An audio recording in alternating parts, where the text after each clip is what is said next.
Pellucidar by Edgar Rice Burroughs, as published in All Story Weekly in a 5-part serial from May 1st to May 29th in 1915. Pellucidar was subsequently published in book form in hardcover in 1923.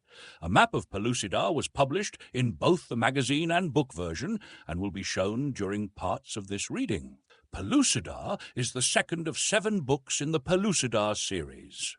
During the initial explorations of Lechuguilla Cave in New Mexico, a chamber was named Pellucidar in honor of these stories. Let's join David Innes and Abner Perry as they continue this incredible story. Several years had elapsed since I had found the opportunity to do any big game hunting, for at last I had my plans almost perfected for a return to my old stamping grounds in northern Africa, where in other days I had had excellent sport in pursuit of the king of beasts. The date of my departure had been set. I was to leave in 2 weeks.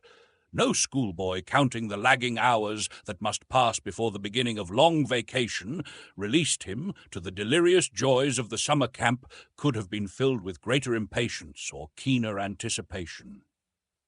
And then came a letter that started me for Africa 12 days ahead of my schedule.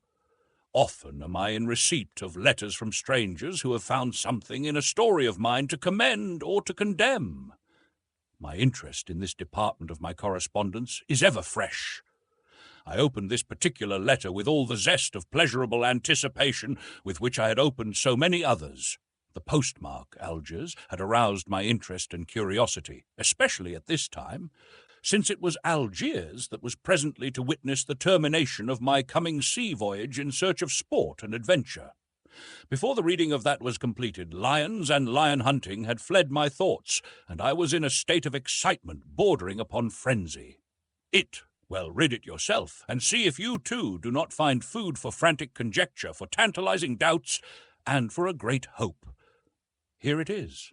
Dear Sir, I think that I have run across one of the most remarkable coincidences in modern literature. But let me start at the beginning. I am, by profession, a wanderer upon the face of the earth. I have no trade, nor any other occupation. My father bequeathed me a competency, some remoter ancestors' lust to roam. I have combined the two and invested them carefully and without extravagance. I became interested in your story at the earth's core, not so much because of the probability of the tale as of a great and abiding wonder that people should be paid real money for writing such impossible trash. You will pardon my candor, but it is necessary that you understand my mental attitude toward this particular story, that you may credit that which follows. Shortly thereafter, I started for the Sahara in search of a rather rare species of antelope that is to be found only occasionally within a limited area at a certain season of the year. My chase led me far from the haunts of man. It was a fruitless search, however, in so far as antelope is concerned. But one night, as I lay courting sleep at the edge of a little cluster of date palms that surround an ancient well in the midst of the arid, shifting sands, I suddenly became conscious of a strange sound coming apparently from the earth beneath my head. It was an intermittent ticking. No reptile or insect with which I am familiar reproduces any such notes. I lay for an hour, listening intently. At last my curiosity got the better of me. I arose, lighted my lamp, and commenced to investigate. My bedding lay upon a rug stretched directly upon the warm sand. The noise appeared to be coming from beneath the rug. I raised it, but found nothing. Yet, at intervals, the sound continued. I dug into the sand with the point of my hunting knife. A few inches below the surface of the sand, I encountered a solid substance that had the feel of wood beneath the sharp steel.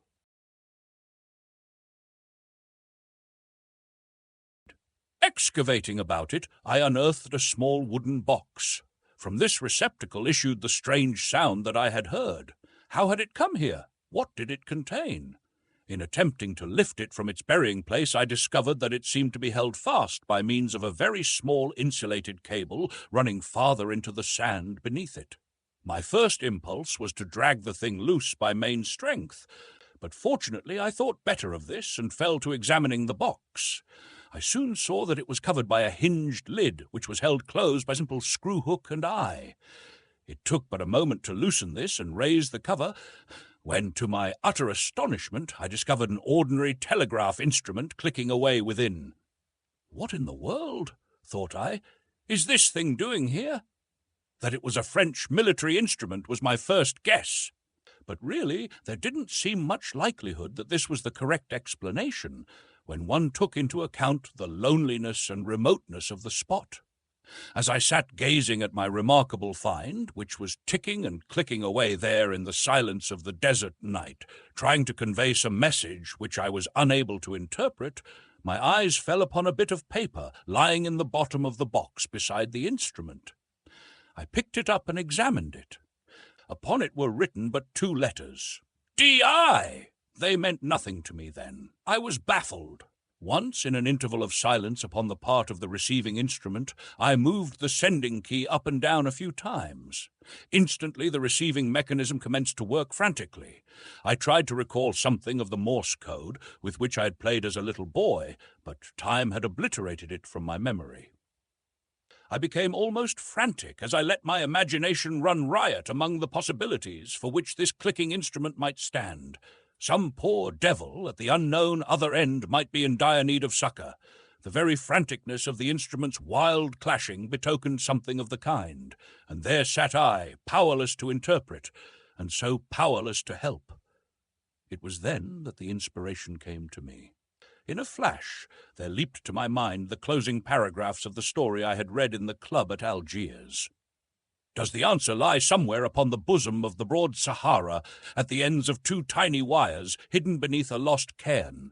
The idea seemed preposterous. Experience and intelligence combined to assure me that there could be no slightest grain of truth or possibility in your wild tale. It was fiction, pure and simple. And yet, where were the other ends of those wires? What was this instrument? Ticking away here in the great Sahara, but a travesty upon the possible. Would I have believed in it had I not seen it with my own eyes? And the initials, D.I., upon the slip of paper. David's initials were these, David Innes. I smiled at my imaginings. I ridiculed the assumption that there was an inner world and that these wires led downward through the earth's crust to the surface of Pellucidar. And yet, well, I sat there all night, listening to that tantalizing clicking, now and then moving the sending key just to let the other end know that the instrument had been discovered. In the morning, after carefully returning the box to its hole and covering it over with sand, I called my servants about me, snatched a hurried breakfast, mounted my horse, and started upon a forced march for Algiers. I arrived here today. In writing you this letter, I feel that I am making a fool of myself. There is no David Innes. There is no Diane the Beautiful. There is no world within a world. Pellucidar is but a realm of your imagination. Nothing more.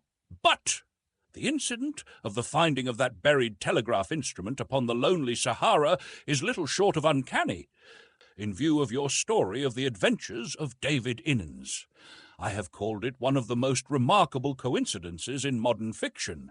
I called it literature before, but again, pardon my candour, your story is not.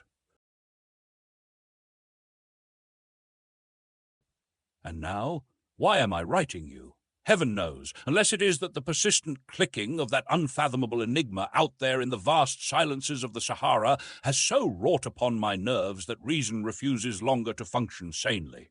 I cannot hear it now, yet I know that far away to the south, all alone beneath the sands, it is still pounding out its vain, frantic appeal. It is maddening.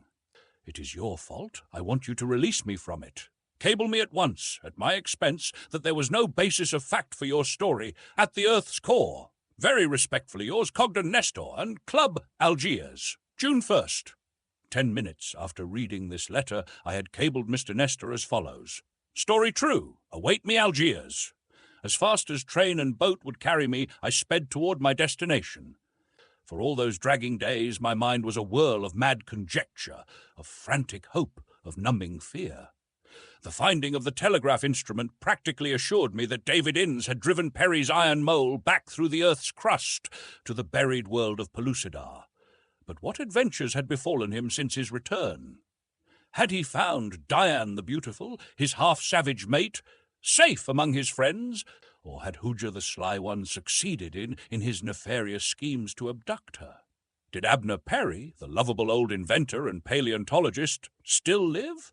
Had the federated tribes of Pellucidar succeeded in overthrowing the mighty Mahars, the dominant race of reptilian monsters, and their fierce gorilla-like soldiery, the savage Sagoths? I must admit that I was in a state bordering upon nervous prostration when I entered the Club in Algiers and inquired for Mr. Nestor. A moment later, I was ushered into his presence, to find myself clasping hands with the sort of chap that the world holds only too few of. He was a tall, smooth-faced man of about 30, clean-cut, straight and strong, and weather-tanned to the hue of a desert Arab. I liked him immensely from the first, and I hoped that after our 3 months together in the desert country, 3 months not entirely lacking in adventure, he found that a man may be a writer of impossible trash, and yet have some redeeming qualities. The day following my arrival at Algiers, we left for the south, Nestor having made all arrangements in advance, guessing, as he naturally did, that I'd be coming to Africa for but a single purpose: to hasten at once to the buried telegraph instrument and wrest its secret from it. In addition to our native servants, we took along an English telegraph operator named Frank Downes. Nothing of interest enlivened our journey by rail and caravan till we came to the cluster of date palms about the ancient well upon the rim of the Sahara.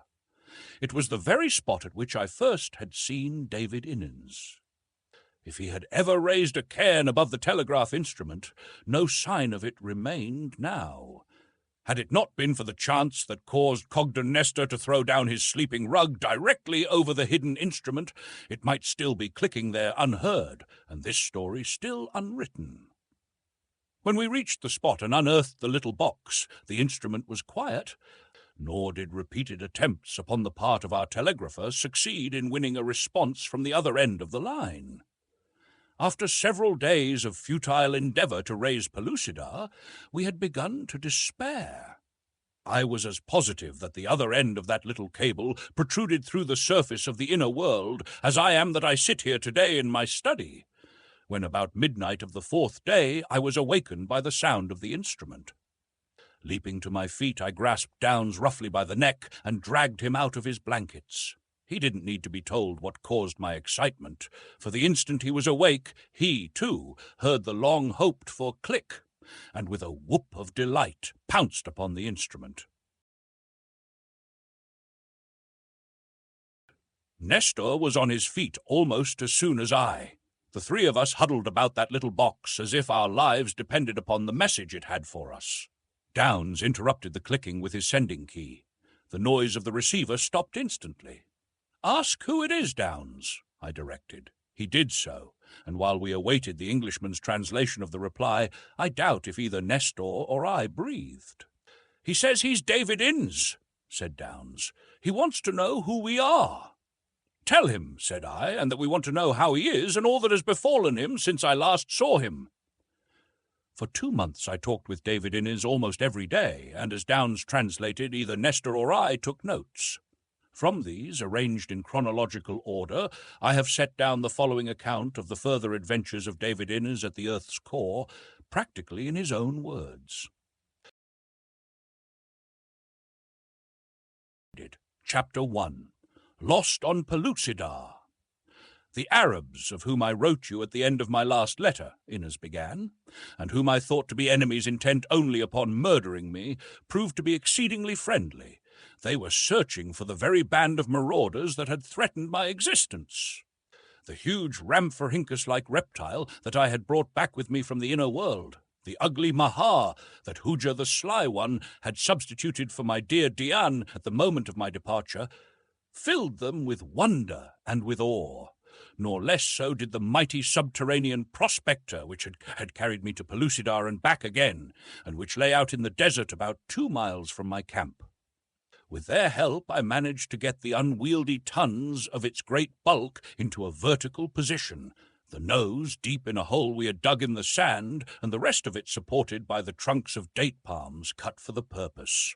It was a mighty engineering job, with only wild Arabs and their wilder mounts to do the work of an electric crane, but finally it was completed, and I was ready for departure. For some time I hesitated to take the Mahar back with me. She had been docile and quiet ever since she had discovered herself virtually a prisoner aboard the Iron Mole. It had been, of course, impossible for me to communicate with her, since she had no auditory organs, and I no knowledge of her fourth dimension, sixth sense method of communication. Naturally, I am kind-hearted, and so I found it beyond me to leave even this hateful and repulsive thing alone in a strange and hostile world. The result was that when I entered the Iron Mole, I took her with me. That she knew that we were about to return to Pellucidar was evident, for immediately her manner changed from that of habitual gloom that had pervaded her to an almost human expression of contentment and delight. Our trip through the Earth's crust was but a repetition of my two former journeys between the inner and the outer worlds.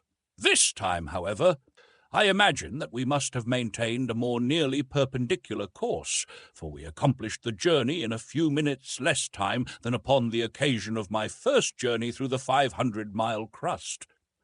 Just a trifle less than 72 hours after our departure into the sands of the Sahara, we broke through the surface of Pellucidar. Fortune once again favoured me by the slightest of margins, for when I opened the door in the prospector's outer jacket, I saw that we had missed coming up through the bottom of an ocean by but a few hundred yards. The aspect of the surrounding country was entirely unfamiliar to me. I had no conception of precisely where I was upon the 124 million square miles of Pellucidar's vast land surface. The perpetual midday sun poured down its torrid rays from zenith, as it had done since the beginning of Pellucidarian time, as it would continue to do to the end of it. Before me, across the wide sea, the weird, horizonless seascape folded gently upward to meet the sky until it lost itself to view in the azure depths of distance far above the level of my eyes. How strange it looked! How vastly different from the flat and puny area of the circumscribed vision of the dweller upon the outer crust! I was lost. Though I wandered ceaselessly throughout a lifetime, I might never discover the whereabouts of my former friend's strange and savage world. Never again might I see dear old Perry, nor Guck the hairy one, nor Decor the strong one, nor that other infinitely precious one, my sweet and noble mate, Diane the beautiful. But even so, I was glad to tread once more the surface of Pellucidar. Mysterious and terrible, grotesque and savage though she is in many of her aspects, I cannot but love her. Her very savagery appealed to me, for it is the savagery of unspoiled nature. The magnificence of her tropic beauties enthralled me. Her mighty land areas breathed unfettered freedom. Her untracked oceans, whispering of virgin wonders unsullied by the eye of man, beckoned me out upon their restless bosoms. Not for an instant did I regret the world of my nativity. I was in Pellucidar, I was home, and I was content. As I stood dreaming beside the giant thing that had brought me safely through the earth's crust, my travelling companion, the hideous Mahar, emerged from the interior of the prospector and stood beside me. For a long time she remained motionless. What thoughts were passing through the convolutions of her reptilian brain? I do not know. She was a member of the dominant race of Pellucidar. By a strange freak of evolution, her kind had first developed the power of reason in that world of anomalies. To her, creatures such as I were of a lower order. As Perry had discovered among the writings of her kind in the buried city of Phutra, it was still an open question among the Mahars as to whether man possessed means of intelligent communication or the power of reason. Her kind believed that in the center of all-pervading solidity there was a single vast spherical cavity, which was Pellucidar. This cavity had been left there for the sole purpose of providing a place for the creation and propagation of the Mahar race. Everything within it had been put there for the uses of the Mahar. I wondered what this particular Mahar might think now.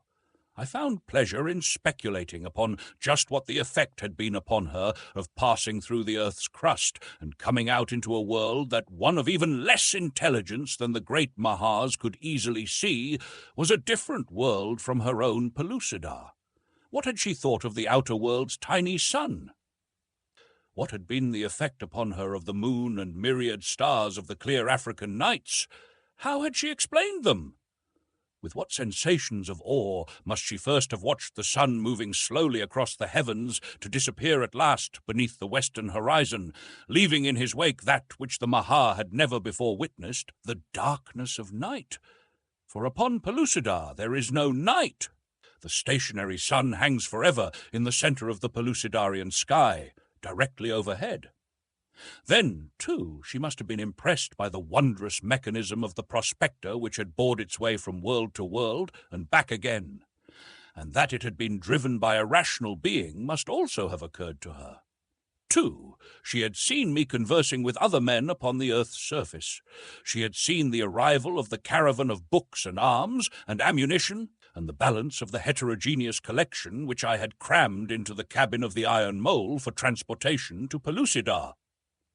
She had seen all these evidences of a civilization and brain power transcending in scientific achievement anything that her race had produced, nor once had she seen a creature of her own kind.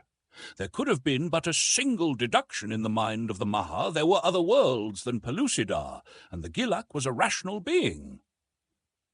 Now the creature at my side was creeping slowly toward the nearby sea. At my hip hung a long-barreled six-shooter. Somehow I had been unable to find the same sensation of security in the newfangled automatics that had been perfected since my first departure from the outer world, and in my hand was a heavy express rifle. I could have shot the Maha with ease, for I knew intuitively that she was escaping, but I did not. I felt that if she could return to her own kind with the story of her adventures, the position of the human race within Pellucidar would be advanced immensely at a single stride, for at once man would take his proper place in the considerations of the reptilia. At the edge of the sea, the creature paused and looked back at me. Then she slid sinuously into the surf. For several minutes I saw no more of her as she luxuriated in the cool depths.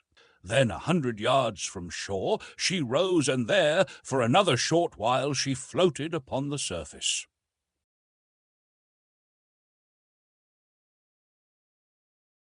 Finally she spread her giant wings, flapped them vigorously a score of times, and rose above the blue sea. A single time she circled far aloft, and then straight as an arrow she sped away. I watched her until the distant haze enveloped her, and she had disappeared. I was alone. My first concern was to discover where within Pellucidar I might be, and in what direction lay the land of the Saurians, where Gak the Hairy One ruled. But how was I to guess in which direction lay Sari? And if I set out to search, what then? Could I find my way back to the prospector with its priceless freight of books, firearms, ammunition, scientific instruments, and still more books, its great library of reference works upon every conceivable branch of applied sciences? And if I could not, of what value was all this vast storehouse of potential civilization and progress to be to the world of my adoption? Upon the other hand, if I remained here alone with it, what could I accomplish single-handed? Nothing. But where there was no east, no west, no north, no south, no stars, no moon, and only a stationary midday sun, how was I to find my way back to this spot, should ever I get out of sight of it? I didn't know. For a long time I stood buried in deep thought, when it occurred to me to try out one of the compasses I had brought, and ascertain if it remained steadily fixed upon an unvarying pole. I re-entered the prospector and fetched a compass without. Moving a considerable distance from the prospector, that the needle might not be influenced by its great bulk of iron and steel, I turned the delicate instrument about in every direction. Always and steadily the needle remained rigidly fixed upon a point straight out to sea, apparently pointing toward a large island some 10 or 20 miles distant. This, then, should be north. I drew my notebook from my pocket and made a careful topographical sketch of the locality within the range of my vision. Due north lay the island, far out upon the shimmering sea. The spot I had chosen for my observations was the top of a large, flat boulder which rose 6 or 8 feet above the turf.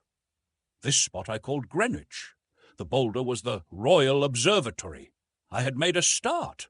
I cannot tell you what a sense of relief was imparted to me by the simple fact that there was at least one spot within Pellucidar with a familiar name and a place upon a map.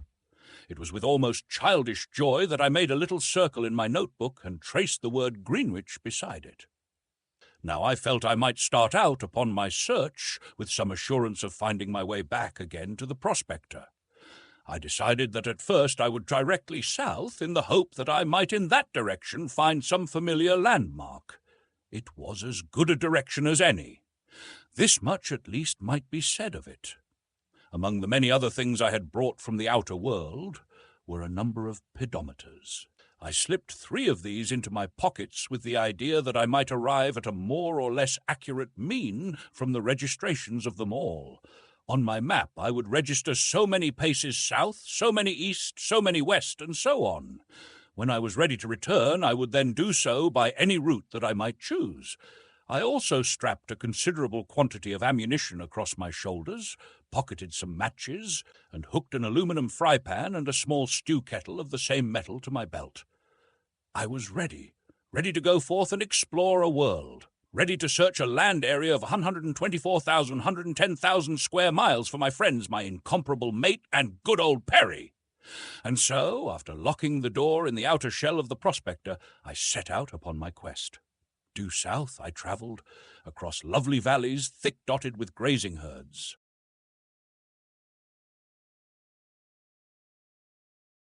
Through dense primeval forests I forced my way, and up the slopes of mighty mountains, searching for a pass to their farther sides.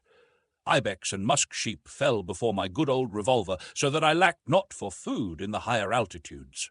The forests and the plains gave plentifully of fruits and wild birds, antelope, aurochsen, and elk. Occasionally, for the larger game animals and the gigantic beasts of prey, I used my express rifle, but for the most part the revolver filled all my needs.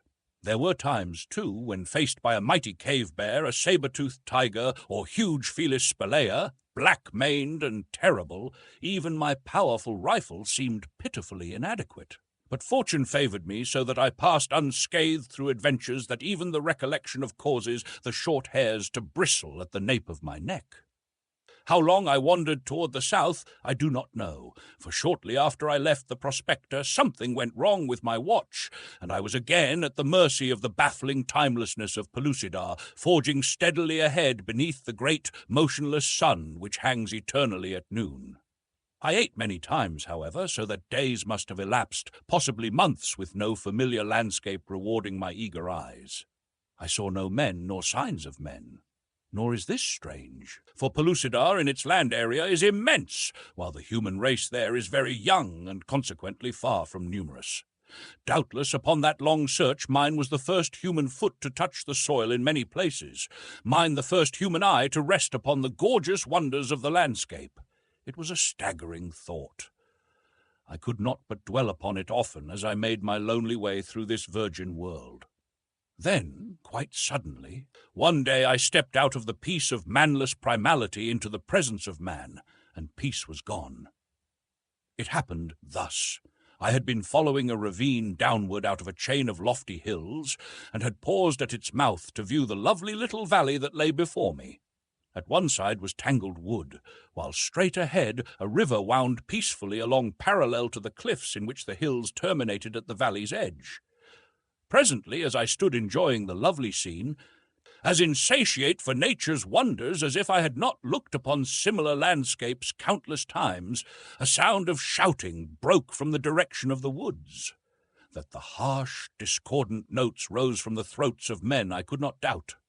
I slipped behind a large boulder near the mouth of the ravine and waited. I could hear the crashing of underbrush in the forest, and I guessed that whoever came quickly. Pursued and pursuers, doubtless.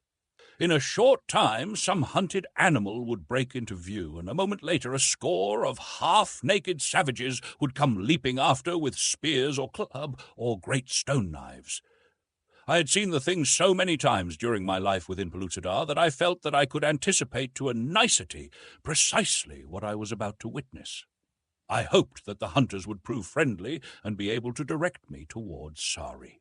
Even as I was thinking these thoughts, the quarry emerged from the forest.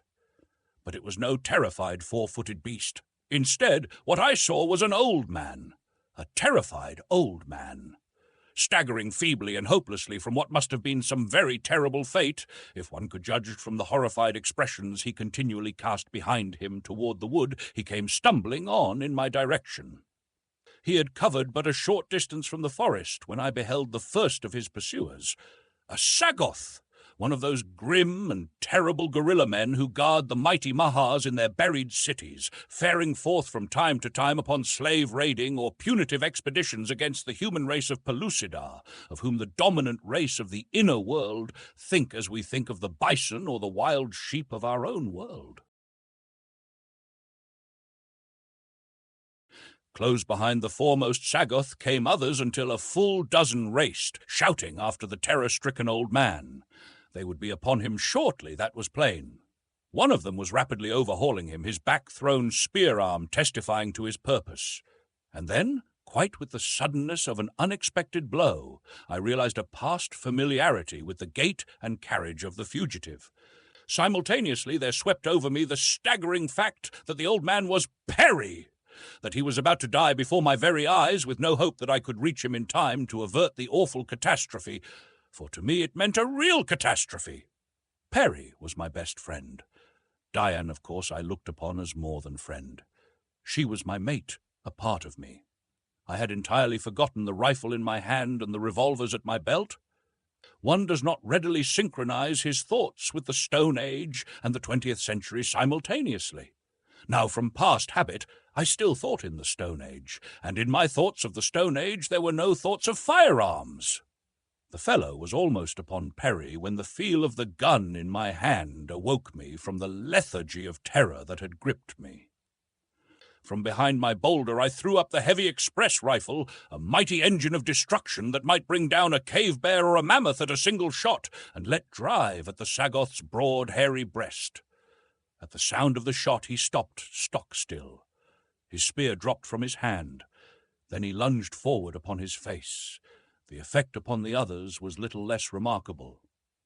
Perry alone could have possibly guessed the meaning of the loud report, or explained its connection with the sudden collapse of the Sagoth. The other guerrilla men halted for but an instant.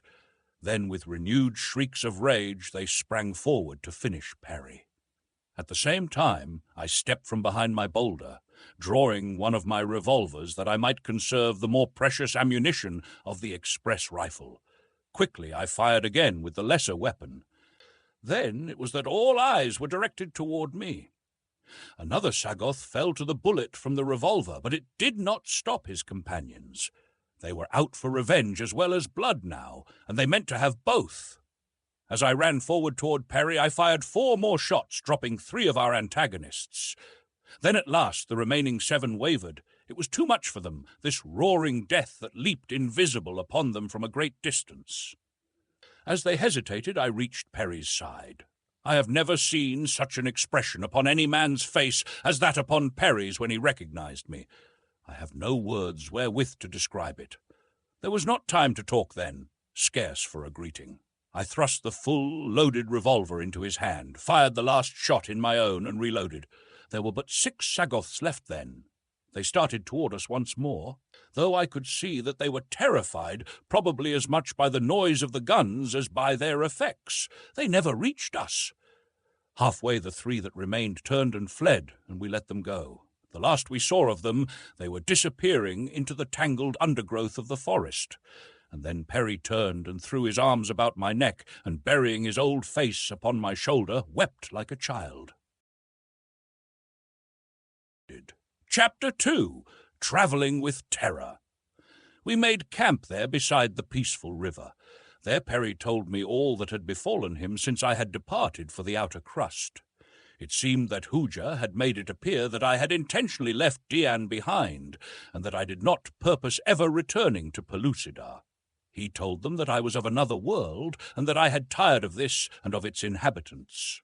To Diane he had explained that I had a mate in the world to which I was returning, that I had never intended taking Diane the Beautiful back with me, and that she had seen the last of me. Shortly afterward, Diane had disappeared from the camp, nor had Perry seen or heard aught of her since. He had no conception of the time that had elapsed since I had departed, but guessed that many years had dragged their slow way into the past. Hooja, too, had disappeared very soon after Diane had left. The Sarians, under Gak the Hairy One, and the Amorzites under Dakor the Strong One, Dian's brother, had fallen out over my supposed defection, for Gak would not believe that I had thus treacherously deceived and deserted them. The result had been that these two powerful tribes had fallen upon one another with the new weapons that Perry and I had taught them to make and to use. Other tribes of the new federation took sides with the original disputants or set up petty revolutions of their own. The result was the total demolition of the work we had so well started. Taking advantage of the tribal war, the Mahars had gathered their Sagoths in force and fallen upon one tribe after another in rapid succession, wreaking awful havoc among them and reducing them for the most part to as pitiable a state of terror as that from which we had raised them. Alone of all the once mighty federation, the Sarians and the Amorzites, with a few other tribes, continued to maintain their defiance of the Mahars. But these tribes were still divided among themselves, nor had it seemed at all probable to Perry, when he had last been among them, that any attempt at re-amalgamation would be made. "And thus, your Majesty," he concluded, "has faded back into the oblivion of the Stone Age our wondrous dream, and with it has gone the first empire of Pellucidar." We both had to smile at the use of my royal title, yet I was indeed still Emperor of Pellucidar, and some day I meant to rebuild what the vile act of the treacherous Hooja had torn down. But first I would find my Empress. To me she was worth 40 empires. "Have you no clue as to the whereabouts of Dian?" I asked. "None whatever," replied Perry. "It was in search of her that I came to the pretty pass in which you discovered me, and from which, David, you saved me. I knew perfectly well that you had not intentionally deserted either Dian or Pellucidar. I guessed that in some way Hooja the Sly One was at the bottom of the matter, and I determined to go to Amoz, where I guessed that Dian might come to the protection of her brother, and do my utmost to convince her, and through her Dakor the Strong One, that we had all been victims of a treacherous plot to which you were no party. I came to Amoz after a most trying and terrible journey, only to find that Dian was not among her brother's people, and that they knew naught of her whereabouts. Dakor, I am sure, wanted to be fair and just, but so great were his grief and anger over the disappearance of his sister that he could not listen to reason, but kept repeating time and again that only your return to Pellucidar could prove the honesty of your intentions. Then came a stranger from another tribe, sent, I am sure, at the instigation of Hooja. He so turned the Amorzites against me that I was forced to flee their country to escape assassination. In attempting to return to Sari, I became lost, and then the Sagoths discovered me. For a long time I eluded them, hiding in caves and wading in rivers to throw them off my trail. I lived on nuts and fruits and the edible roots that chance threw in my way.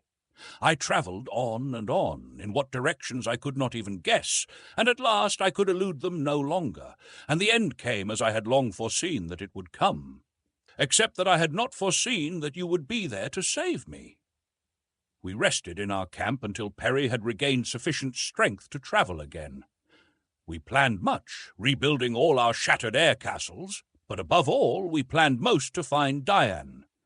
I could not believe that she was dead, yet where she might be in this savage world, and under what frightful conditions she might be living, I could not guess.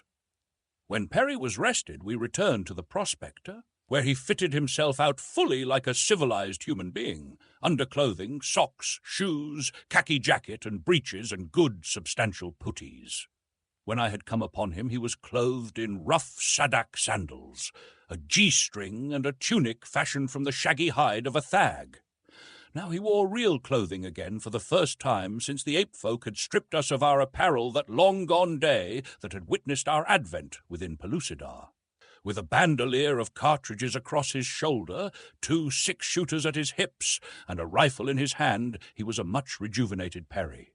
Indeed, he was quite a different person altogether from the rather shaky old man who had entered the Prospector with me 10 or 11 years before, for the trial trip that had plunged us into such wondrous adventures and into such a strange and hitherto underworld. Now he was straight and active. His muscles, almost atrophied from disuse in his former life, had filled out. He was still an old man, of course, but instead of appearing 10 years older than he really was, as he had when we left the outer world, he now appeared about 10 years younger. The wild, free life of Pellucidar had worked wonders for him. Well, it must need have done so, or killed him. For a man of Perry's former physical condition could not long have survived the dangers and rigors of the primitive life of the inner world. Perry had been greatly interested in my map and in the Royal Observatory at Greenwich. By use of the pedometers, we had retraced our way to the prospector with ease and accuracy. Now that we were ready to set out again, we decided to follow a different route on the chance that it might lead us into more familiar territory. I shall not weary you with a repetition of the countless adventures of our long search. Encounters with wild beasts of gigantic size were of almost daily occurrence, but with our deadly express rifles we ran comparatively little risk when one recalls that previously we had both traversed this world of frightful dangers, inadequately armed with crude primitive weapons, and all but naked. We ate and slept many times, so many that we lost count, and so I do not know how long we roamed, though our map shows the distances and directions quite accurately. We must have covered a great many thousand square miles of territory, and yet we had seen nothing in the way of a familiar landmark, when from the heights of a mountain range we were crossing, I descried far in the distance great masses of billowing clouds. Now clouds are practically unknown in the skies of Pellucidar. The moment that my eyes rested upon them, my heart leaped. I seized Perry's arm and, pointing toward the horizonless distance, shouted, "The mountains of the clouds!" "They lie close to Phutra and the country of our worst enemies, the Mahars," Perry remonstrated. "I know it," I replied, "but they give us a starting point from which to prosecute our search intelligently. They are at least a familiar landmark. They tell us that we are upon the right trail and not wandering far in the wrong direction. Furthermore, close to the mountains of the clouds dwells a good friend, Jar the Mazop. You did not know him, but you know all that he did for me and all that he will gladly do to aid me. At least he can direct us upon the right direction toward Sari." "The mountains of the clouds constitute a mighty range," replied Perry. "They must cover an enormous territory. How are you to find your friend in all the great country that is visible from their rugged flanks?" "Easily," I answered him, for Jar gave me minute directions. I recall almost his exact words. "You need merely come to the foot of the highest peak of the mountains of the clouds. There you will find a river that flows into the Luralaz. Directly opposite the mouth of the river you will see 3 large islands far out, so far that they are barely discernible. The one to the extreme left, as you face them from the mouth of the river, is Anarok, where I rule the tribe of Anarok." And so we hastened onward toward the great cloud mass that was to be our guide for several weary marches. At last we came close to the towering crags, Alp-like in their grandeur. Rising nobly among its noble fellows, one stupendous peak reared its giant head thousands of feet above the others. It was he whom we sought, but at its foot no river wound down toward any sea. "It must rise from the opposite side," suggested Perry, casting a rueful glance at the forbidding heights that barred our further progress. "We cannot endure the Arctic cold of those high-flung passes, and to traverse the endless miles about this interminable range might require a year or more. The land we seek must lie upon the opposite side of the mountains." "Then we must cross them," I insisted. Perry shrugged. "We can't do it, David," he repeated. "We are dressed for the tropics. We should freeze to death among the snows and glaciers long before we had discovered a pass to the opposite side." "We must cross them," I reiterated. "We will cross them." I had a plan, and that plan we carried out. It took some time. First, we made a permanent camp part way up the slopes where there was good water. Then we set out in search of the great shaggy cave bear of the higher altitudes. He is a mighty animal, a terrible animal. He is but little larger than his cousin of the lesser lower hills, but he makes up for it in the awfulness of his ferocity and in the length and thickness of his shaggy coat. It was his coat that we were after. We came upon him quite unexpectedly. I was trudging in advance along a rocky trail worn smooth by the padded feet of countless ages of wild beasts. At a shoulder of the mountain around which the path ran, I came face to face with the Titan. I was going up for a fur coat. He was coming down for breakfast. Each realized that here was the very thing he sought. With a horrid roar, the beast charged me. At my right, the cliff rose straight upward for thousands of feet. At my left, it dropped into a dim, abysmal canyon. In front of me was the bear. Behind me was Perry. I shouted to him in warning, and then I raised my rifle and fired into the broad breast of the creature. There was no time to take aim. The thing was too close upon me. But that my bullet took effect was evident from the howl of rage and pain that broke from the frothing jowls.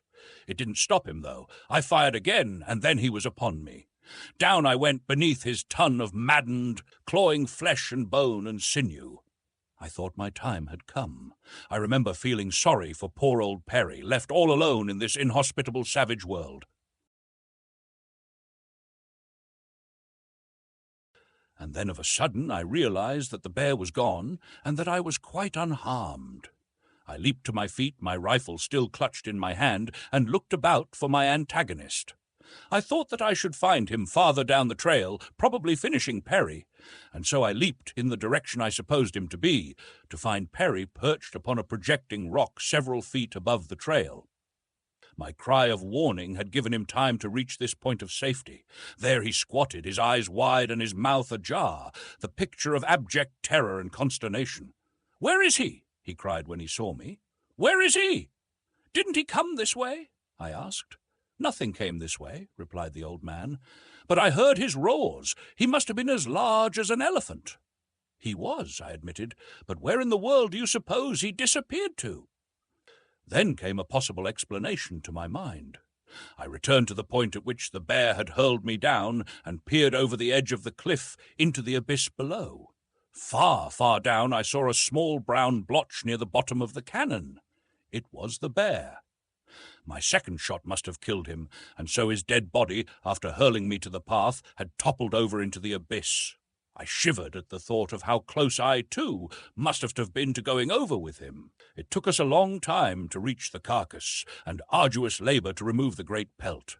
But at last the thing was accomplished, and we returned to camp, dragging the heavy trophy behind us. Here we devoted another considerable period to scraping and curing it. When this was done to our satisfaction, we made heavy boots, trousers, and coats of the shaggy skin, turning the fur in. From the scraps we fashioned caps that came down around our ears, with flaps that fell about our shoulders and breasts. We were now fairly well equipped for our search for a pass to the opposite side of the mountains of the clouds. Our first step now was to move our camp upward to the very edge of the perpetual snows which capped this lofty range. Here we built a snug, secure little hut, which we provisioned and stored with fuel for its diminutive fireplace. With our hut as a base, we sallied forth in search of a pass across the range. Our every move was carefully noted upon our maps, which we now kept in duplicate. By this means we were saved tedious and unnecessary retracing of ways already explored. Systematically we worked upward in both directions from our base, and when we had at last discovered what seemed might prove a feasible pass, we moved our belongings to a new hut farther up. It was hard work, cold, bitter, cruel work. Not a step did we take in advance, but the grim reaper strode silently in our tracks. There were the great cave bears in the timber, and gaunt, lean wolves, huge creatures twice the size of our Canadian timber wolves. Farther up we were assailed by enormous white bears, hungry, devilish fellows, who came roaring across the rough glacier tops at the first glimpse of us, or stalked us stealthily by scent when they had not yet seen us. It is one of the peculiarities of life within Pellucidar that man is more often the hunted than the hunter. Myriad are the huge-bellied carnivora of this primitive world. Never, from birth to death, are those great bellies sufficiently filled, so always are their mighty owners prowling about in search of meat. Terribly armed for battle as they are, man presents to them in his primal state an easy prey, slow of foot, puny of strength, ill-equipped by nature with natural weapons of defense. The bears looked upon us as easy meat, only our heavy rifles saved us from prompt extinction. Poor Perry never was a raging lion at heart, and I am convinced that the terrors of that awful period must have caused him poignant mental anguish.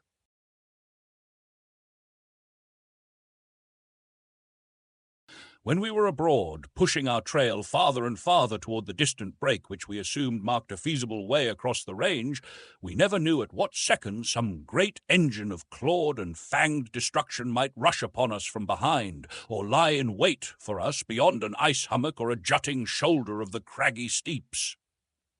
The roar of our rifles was constantly shattering the world-old silence of stupendous cannons upon which the eye of man had never before gazed. And when in the comparative safety of our hut we lay down to sleep, the great beasts roared and fought without the walls, clawed and battered at the door, or rushed their colossal frames headlong against the hut's sides until it rocked and trembled to the impact. Yes, it was a gay life. Perry had got to taking stock of our ammunition each time we returned to the hut. It became something of an obsession with him. He'd count our cartridges one by one, and then try to figure how long it would be before the last was expended, and we must either remain in the hut until we starved to death, or venture forth empty to fill the belly of some hungry bear. I must admit that I, too, felt worried, for our progress was indeed snail-like, and our ammunition could not last forever. In discussing the problem, finally we came to the decision to burn our bridges behind us and make one last supreme effort to cross the divide. It would mean that we must go without sleep for a long period, and with the further chance that when the time came that sleep could no longer be denied, we might still be high in the frozen regions of perpetual snow and ice, where sleep would mean certain death, exposed as we would be to the attacks of wild beasts and without shelter from the hideous cold. But we decided that we must take these chances, and so at last we set forth from our hut for the last time, carrying such necessities as we felt we could least afford to do without. The bears seemed unusually troublesome and determined that time, and as we clambered slowly upward beyond the highest point to which we had previously attained, the cold became infinitely more intense. Presently, with two great bears dogging our footsteps, we entered a dense fog. We had reached the heights that are so often cloud-wrapped for long periods. We could see nothing a few paces beyond our noses. We dared not turn back into the teeth of the bears, which we could hear grunting behind us. To meet them in this bewildering fog would have been to court instant death. Perry was almost overcome by the hopelessness of our situation. He flopped down on his knees and began to pray. It was the first time I had heard him at his old habit since my return to Pellucidar, and I had thought that he had given up his little idiosyncrasy, but he hadn't. Far from it. I let him pray for a short time undisturbed, and then, as I was about to suggest that we had better be pushing along one of the bears in our rear, let out a roar that made the earth fairly tremble beneath our feet. It brought Perry to his feet as if he had been stung by a wasp, and sent him racing ahead through the blinding fog at a gait that I knew must soon end in disaster were it not checked. Crevasses in the glacier ice were far too frequent to permit of reckless speed even in a clear atmosphere. And then there were hideous precipices along the edges of which our way often led us. I shivered as I thought of the poor old fellow's peril. At the top of my lungs I called to him to stop, but he did not answer me. And then I hurried on in the direction he had gone, faster by far than safety dictated. For a while I thought I heard him ahead of me, but at last, though I paused often to listen and to call to him, I heard nothing more, not even the grunting of the bears that had been behind us. All was deathly silence, the silence of the tomb.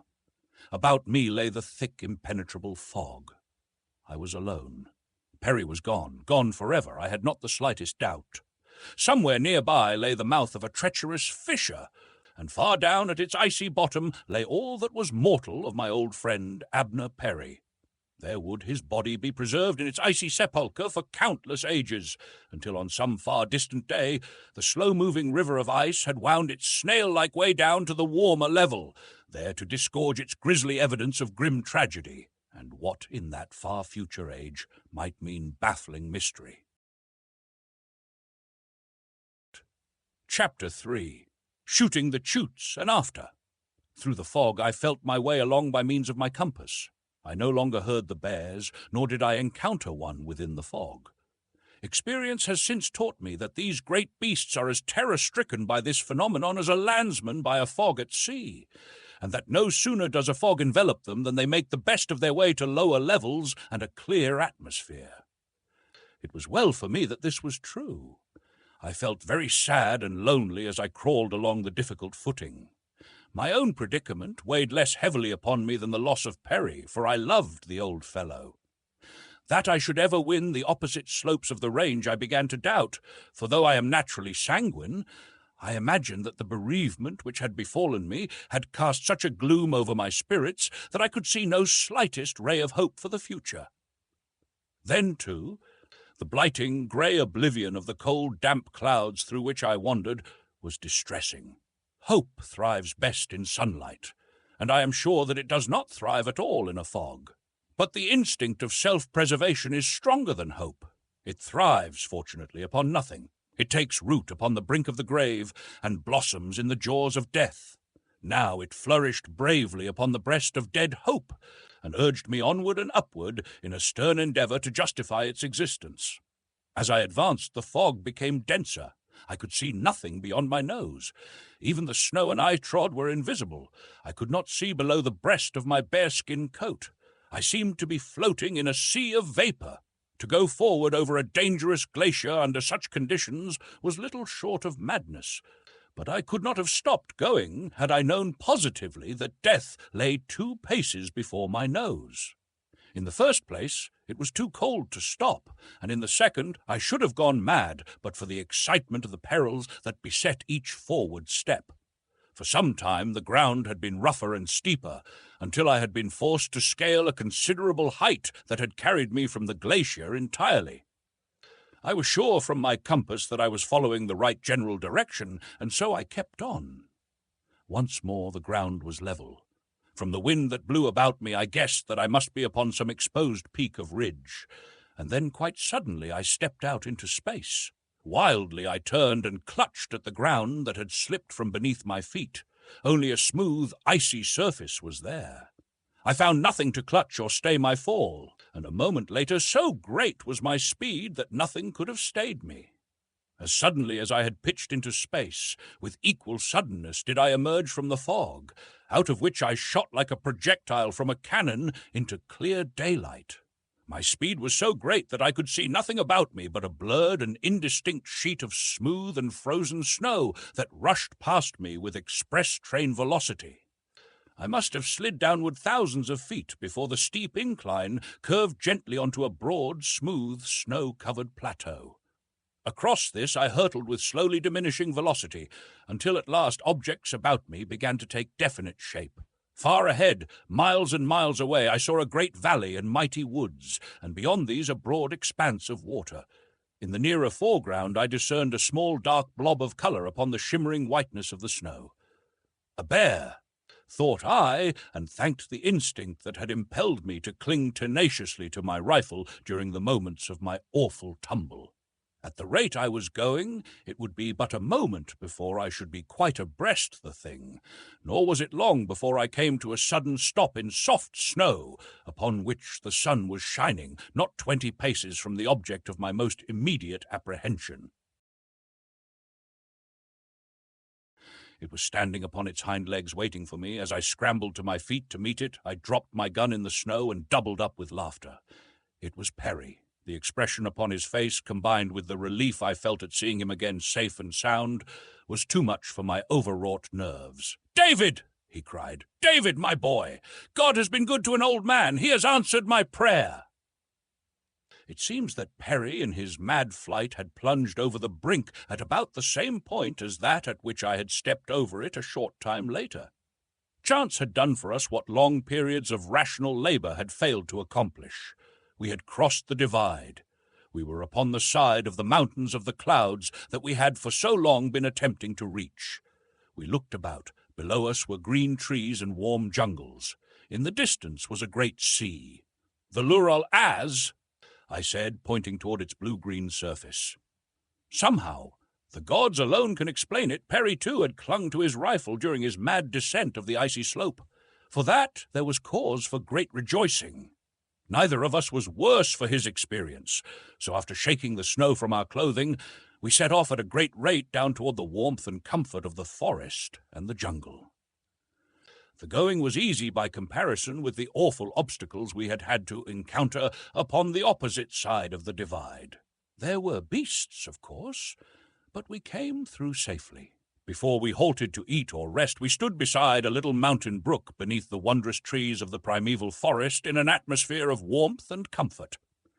It reminded me of an early June day in the Maine woods. We fell to work with our short axes and cut enough small trees to build a rude protection from the fiercer beasts. Then we lay down to sleep. How long we slept I do not know. Perry says that inasmuch as there is no means of measuring time within Pellucidar, there can be no such thing as time here, and that we may have slept an outer earthly year, or we may have slept but a second. But this I know.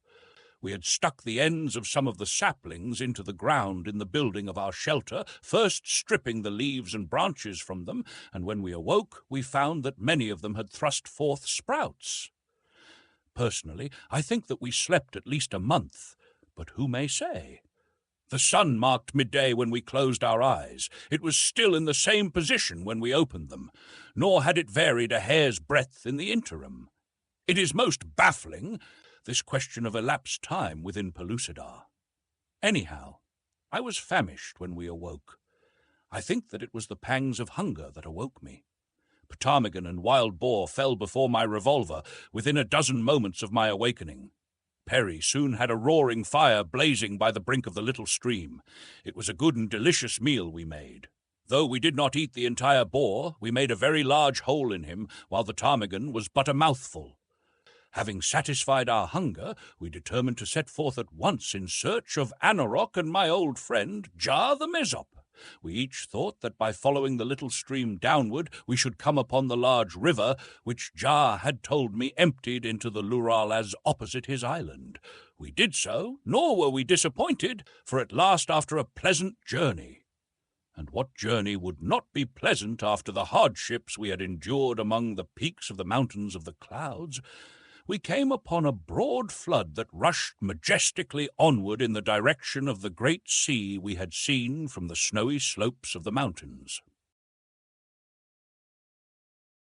For 3 long marches we followed the left bank of the growing river until at last we saw it roll its mighty volume into the vast waters of the sea. Far out across the rippling ocean we descried 3 islands. The one to the left must be Anorok. At last we had come close to a solution of our problem, the road to Sari. But how to reach the islands was now the foremost question in our minds. We must build a canoe. Perry is a most resourceful man. He has an axiom which carries the thought kernel that what man has done, man can do, and it doesn't cut any figure with Perry whether a fellow knows how to do it or not. He set out to make gunpowder once, shortly after our escape from Phutra and at the beginning of the confederation of the wild tribes of Pellucidar. He said that someone, without any knowledge of the fact that such a thing might be concocted, had once stumbled upon it by accident, and so he couldn't see why a fellow who knew all about powder except how to make it couldn't do as well. He worked mighty hard, mixing all sorts of things together, until finally he evolved a substance that looked like powder. He had been very proud of the stuff and had gone about the village of the Sarians exhibiting it to everyone who would listen to him and explaining what its purpose was and what terrific havoc it would work. Until finally the natives became so terrified at the stuff that they wouldn't come within a rod of Perry and his invention. Finally, I suggested that we experiment with it and see what it would do, so Perry built a fire after placing the powder at a safe distance and then touched a glowing ember to a minute particle of the deadly explosive. It extinguished the ember. Repeated experiments with it determined me that in searching for a high explosive, Perry had stumbled upon a fire extinguisher that would have made his fortune for him back in our own world. So now he set himself to work to build a scientific canoe. I had suggested that we construct a dugout, but Perry convinced me that we must build something more in keeping with our positions of supermen in this world of the Stone Age. We must impress these natives with our superiority, he explained. You must not forget, David, that you are Emperor of Pellucidar. As such, you may not with dignity approach the shores of a foreign power in so crude a vessel as a dugout. I pointed out to Perry that it wasn't much more incongruous for the Emperor to cruise in a canoe than it was for the Prime Minister to attempt to build one with his own hands. He had to smile at that, but in extenuation of his act, he assured me that it was quite customary for Prime Ministers to give their personal attention to the building of imperial navies. And this, he said, is the Imperial Navy of His Serene Highness David I, Emperor of the Federated Kingdoms of Pellucidar. I grinned, but Perry was quite serious about it. It had always seemed rather more or less of a joke to me that I should be addressed as Majesty and all the rest of it. Yet my imperial power and dignity had been a very real thing during my brief reign. 20 tribes had joined the Federation, and their chiefs had sworn eternal fealty to one another and to me. Among them were many powerful though savage nations. Their chiefs we had made kings, their tribal lands kingdoms. We had armed them with bows and arrows and swords, in addition to their own more primitive weapons. I had trained them in military discipline and in so much of the art of war as I had gleaned from extensive reading of the campaigns of Napoleon, von Moltke, Grant, and the ancients. We had marked out as best we could natural boundaries dividing the various kingdoms. We had warned tribes beyond these boundaries that they must not trespass, and we had marched against and severely punished those who had. We had met and defeated the Mahars and the Sagoths. In short, we had demonstrated our rights to empire, and very rapidly were we being recognized and heralded abroad when my departure for the outer world and Hooja's treachery had set us back. But now I had returned. The work that fate had undone must be done again, and though I must needs smile at my imperial honors, I none the less felt the weight of duty and obligation that rested upon my shoulders. Slowly the imperial navy progressed toward completion. She was a wondrous craft, but I had my doubts about her. When I voiced them to Perry, he reminded me gently that my people for many generations had been mine owners, not shipbuilders, and consequently I couldn't be expected to know much about the matter. I was minded to inquire into his hereditary fitness to design battleships, but inasmuch as I already knew that his father had been a minister in a backwoods village far from the coast, I hesitated lest I offend the dear old fellow. He was immensely serious about his work, and I must admit that in so far as appearances went, he did extremely well with the meagre tools and assistance at his command. We had only 2 short axes and our hunting knives. Yet with these we hewed trees, split them into planks, surfaced and fitted them. The navy was some 40 feet in length by 10 feet beam. Her sides were quite straight and fully 10 feet high, for the purpose, explained Perry, of adding dignity to her appearance and rendering it less easy for an enemy to board her. As a matter of fact, I knew that he had had in mind the safety of her crew under javelin fire. The lofty sides made an admirable shelter. Inside, she reminded me of nothing so much as a floating trench. There was also some slight analogy to a huge coffin. Her prow sloped sharply backward from the waterline, quite like a line of battleship. Perry had designed her more for moral effect upon an enemy, I think, than for any real harm she might inflict, and so those parts which were to show were the most imposing. Below the waterline she was practically non-existent. She should have had considerable draft, but as the enemy couldn't have seen it, Perry decided to do away with it, and so made her flat-bottomed. It was this that caused my doubts about her. There was another little idiosyncrasy of design that escaped us both until she was about ready to launch. There was no method of propulsion. Her sides were far too high to permit the use of sweeps, and when Perry suggested that we pole her, I remonstrated on the grounds that it would be a most undignified and awkward manner of sweeping down upon the foe, even if we could find or wield poles that would reach to the bottom of the ocean. Finally, I suggested that we convert her into a sailing vessel. When once the idea took hold, Perry was most enthusiastic about it, and nothing would do but a four-masted, full-rigged ship. Again, I tried to dissuade him, but he was simply crazy over the psychological effect which the appearance of this strange and mighty craft would have upon the natives of Pellucidar. So we rigged her with thin hides for sails and dried gut for rope. Neither of us knew much about sailing a full-rigged ship, but that didn't worry me a great deal, for I was confident that we should never be called upon to do so, and as the day of launching approached, I was positive of it.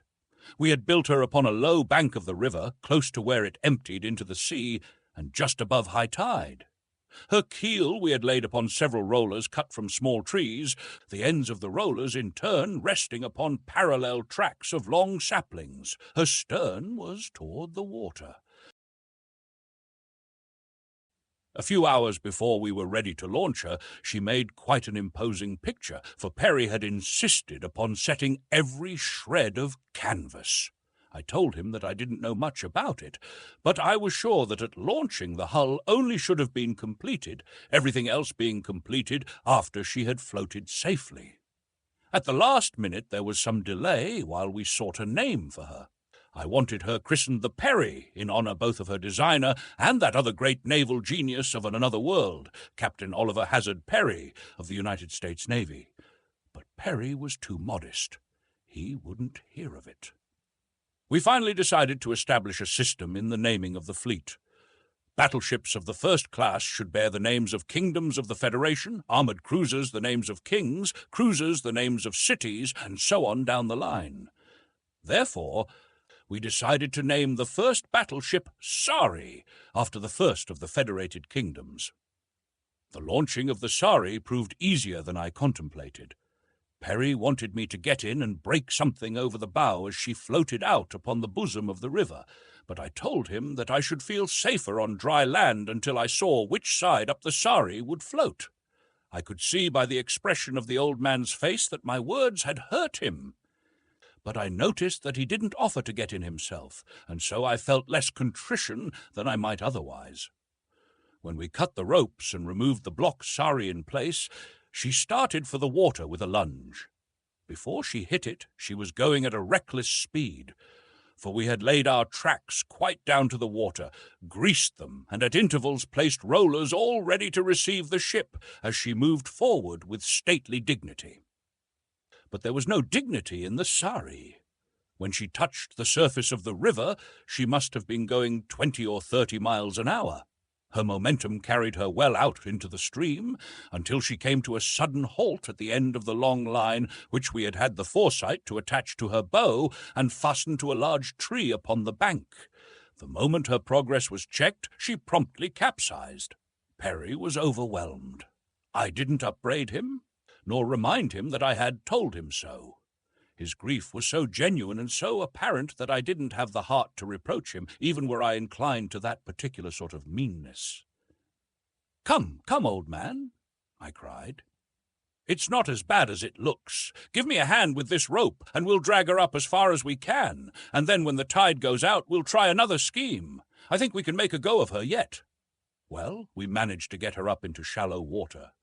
When the tide receded, she lay there on her side in the mud, quite a pitiable object for the premier battleship of a world. The terror of the seas was the way Perry had occasionally described her. We had to work fast. But before the tide came in again, we had stripped her of her sails and masts, righted her, and filled her about a quarter full of rock ballast. If she didn't stick too fast in the mud, I was sure that she would float this time right side up. I can tell you that it was with palpitating hearts that we sat upon the river bank and watched that tide come slowly in. The tides of Pellucidar don't amount to much by comparison with our higher tides of the outer world, but I knew that it ought to prove ample to float the Sari. Nor was I mistaken. Finally, we had the satisfaction of seeing the vessel rise out of the mud and float slowly upstream with the tide. As the water rose, we pulled her in quite close to the bank and clambered aboard. She rested safely now upon an even keel, nor did she leak, for she was well caulked with fibre and tarry pitch. We rigged up a single short mast and light sail, fastened planking down over the ballast to form a deck, worked her out into midstream with a couple of sweeps, and dropped our primitive stone anchor to await the turn of the tide that would bear us out to sea. While we waited, we devoted the time to the construction of an upper deck, since the one immediately above the ballast was some 7 feet from the gunwale. The second deck was 4 feet above this. In it was a large, commodious hatch leading to the lower deck. The sides of the ship rose 3 feet above the upper deck, forming an excellent breastwork, which we loopholed at intervals that we might lie prone and fire upon an enemy. Though we were sailing out upon a peaceful mission in search of my friend Ya, we knew that we might meet with people of some other island who would prove unfriendly. At last the tide turned. We weighed anchor. Slowly we drifted down the great river toward the sea. About us swarmed the mighty denizens of the primeval deep, Plesiosauri and Ichthyosauria, with all their horrid, slimy cousins, whose names were as the names of aunts and uncles to Perry, but which I have never been able to recall an hour after having heard them. At last we were safely launched upon the journey to which we had looked forward for so long, and the results of which meant so much to me. Chapter 4. Friendship and Treachery. The Sari proved a most erratic craft. She might have done well enough upon a park lagoon if safely anchored, but upon the bosom of a mighty ocean she left much to be desired. Sailing with the wind she did her best, but in quartering or when close-hauled she drifted terribly, as a nautical man might have guessed she would. We couldn't keep within miles of our course, and our progress was pitifully slow. Instead of making for the island of Anarok, we bore far to the right until it became evident that we should have to pass between the 2 right-hand islands and attempt to return toward Anarok from the opposite side. As we neared the islands, Perry was quite overcome by their beauty. When we were directly between 2 of them, he fairly went into raptures, nor could I blame him. The tropical luxuriance of the foliage that dripped almost to the water's edge, and the vivid colors of the blooms that shot the green, made a most gorgeous spectacle.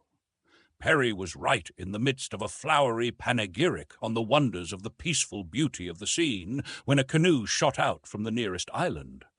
There were a dozen warriors in it. It was quickly followed by a second and third. Of course, we couldn't know the intentions of the strangers, but we could pretty well guess them.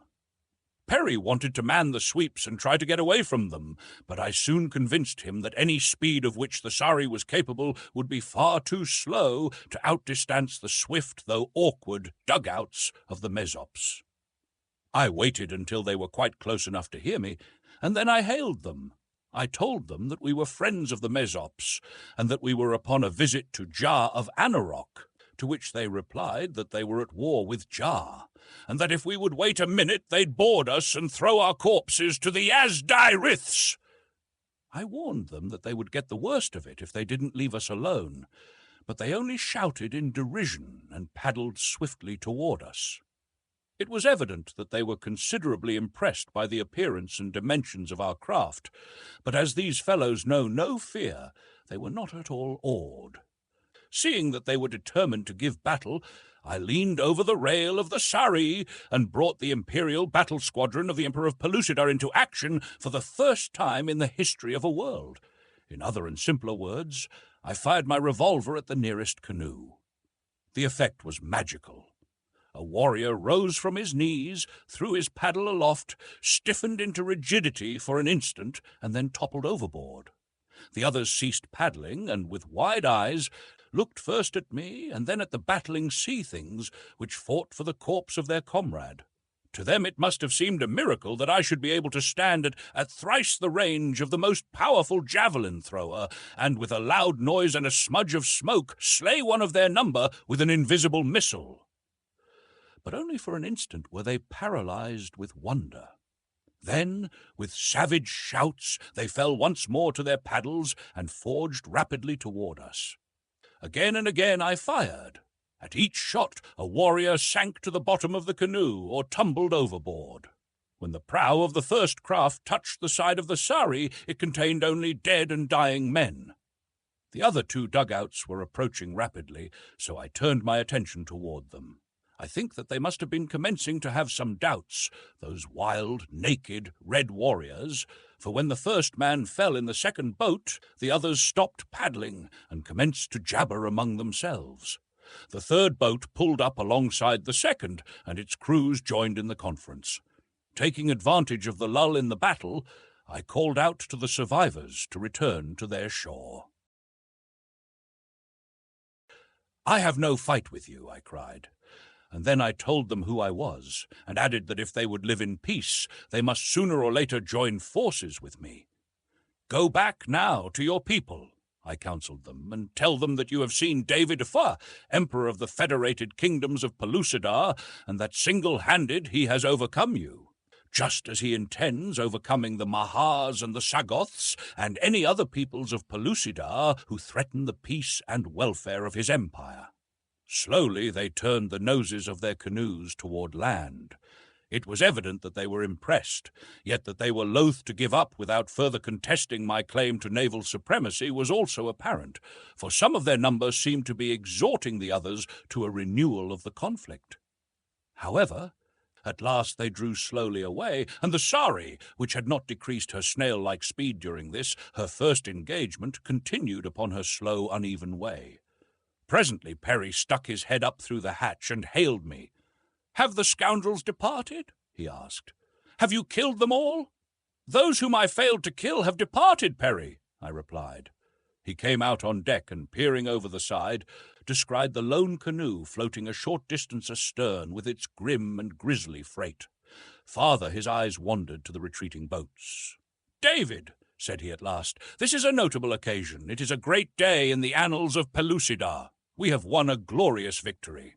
Your Majesty's navy has routed a fleet of the enemy thrice its own size, manned by 10 times as many men. Let us give thanks." I could scarce restrain a smile at Perry's use of the pronoun we. Yet I was glad to share the rejoicing with him, as I shall always be glad to share everything with the dear old fellow.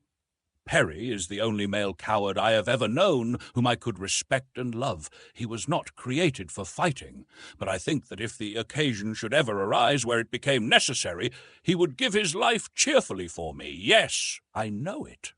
It took us a long time to work around the islands and draw in close to Anarok. In the leisure afforded, we took turns working on our map, and by means of the compass and a little guesswork we set down the shoreline we had left and the 3 islands with fair accuracy. Crossed sabres marked the spot where the first great naval engagement of a world had taken place.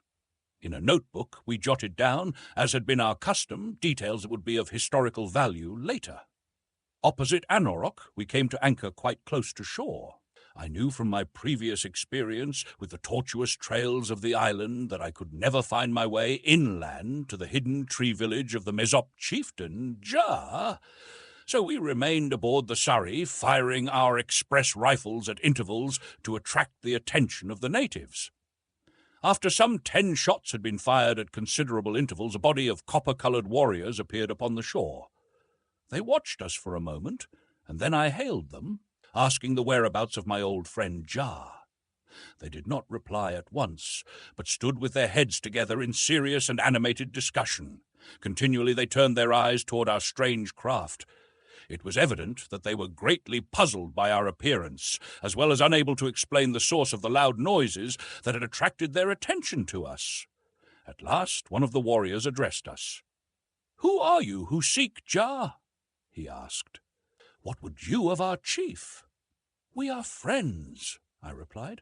"I am David. Tell Ja that David, whose life he once saved from a Scythic, has come again to visit him. If you will send out a canoe, we will come ashore. We cannot bring our great warship closer in." Again they talked for a considerable time. Then 2 of them entered a canoe that several dragged from its hiding place in the jungle and paddled swiftly toward us. They were magnificent specimens of manhood. Perry had never seen a member of this red race close to before.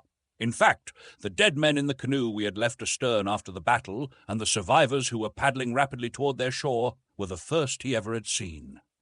He had been greatly impressed by their physical beauty and the promise of superior intelligence which their well-shaped skulls gave.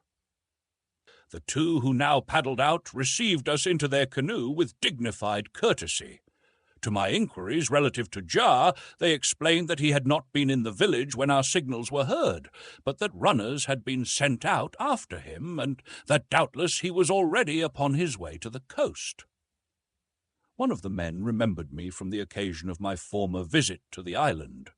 He was extremely agreeable the moment that he came close enough to recognize me. He said that Jar would be delighted to welcome me, and that all the tribe of Anarok knew of me by repute, and had received explicit instructions from their chieftain that if any of them should ever come upon me, to show me every kindness and attention. Upon shore we were received with equal honor. While we stood conversing with our bronze friends, a tall warrior leaped suddenly from the jungle. It was Jar. As his eyes fell upon me, his face lighted with pleasure. He came quickly forward to greet me after the manner of his tribe. Toward Perry he was equally hospitable. The old man fell in love with the savage giant as completely as had I. Jar conducted us along the maze-like trail to his strange village, where he gave over one of the tree houses for our exclusive use. Perry was much interested in the unique habitation, which resembled nothing so much as a huge wasp's nest built around the bole of a tree well above the ground. After we had eaten and rested, Yah came to see us with a number of his headmen. They listened attentively to my story, which included a narrative of the events leading to the formation of the Federated Kingdoms, the battle with the Mahars, my journey to the outer world, and my return to Pellucidar and search for Sari and my mate. Jar told me that the Mesops had heard something of the Federation and had been much interested in it. He had even gone so far as to send a party of warriors towards Sari to investigate the reports and to arrange for the entrance of Anorok into the Empire in case it appeared that there was any truth in the rumors that one of the aims of the Federation was the overthrow of the Mahars. The delegation had met with a party of Sagoths. As there had been a truce between the Mahars and the Mesops for many generations, they camped with these warriors of the reptiles, from whom they learned that the Federation had gone to pieces. So the party returned to Anorok. When I showed Jar our map and explained its purpose to him, he was much interested. The location of Anorok, the mountains of the clouds, the river, and the strip of seacoast were all familiar to him. He quickly indicated the position of the inland sea and close beside it, the city of Futra, where one of the powerful Mahar nations had its seat. He likewise showed us where Sari should be and carried his own coastline as far north and south as it was known to him. His additions to the map convinced us that Greenwich lay upon the verge of this same sea, and that it might be reached by water more easily than by the arduous crossing of the mountains or the dangerous approach through Futra, which lay almost directly in line between Anorok and Greenwich to the northwest. If Sari lay upon the same water, then the shoreline must bend far back toward the southwest of Greenwich, an assumption which, by the way, we found later to be true. Also, Sari was upon a lofty plateau at the southern end of a mighty gulf of the great ocean. The location which Jar gave to distant Amoz puzzled us, for it placed it due north of Greenwich, apparently in mid-ocean. As Jar had never been so far and knew only of Amoz through hearsay, we thought that he must be mistaken, but he was not. Amoz lies directly north of Greenwich, across the mouth of the same gulf as that upon which Sari is. The sense of direction and location of these primitive Pellucidarians is little short of uncanny, as I have had occasion to remark in the past. You may take one of them to the uttermost ends of his world, to places of which he has never even heard, yet without sun or moon or stars to guide him, without map or compass, he will travel straight for home in the shortest direction. Mountains, rivers, and seas may have to be gone around, but never once does his sense of direction fail him. The homing instinct is supreme. In the same remarkable way, they never forget the location of any place to which they have ever been, and know that of many of which they have only heard from others who have visited them. In short, each Pellucidarian is a walking geography of his own district, and of much of the country contiguous thereto. It always proved of the greatest aid to Perry and me. Nevertheless, we were anxious to enlarge our map, for we at least were not endowed with the homing instinct.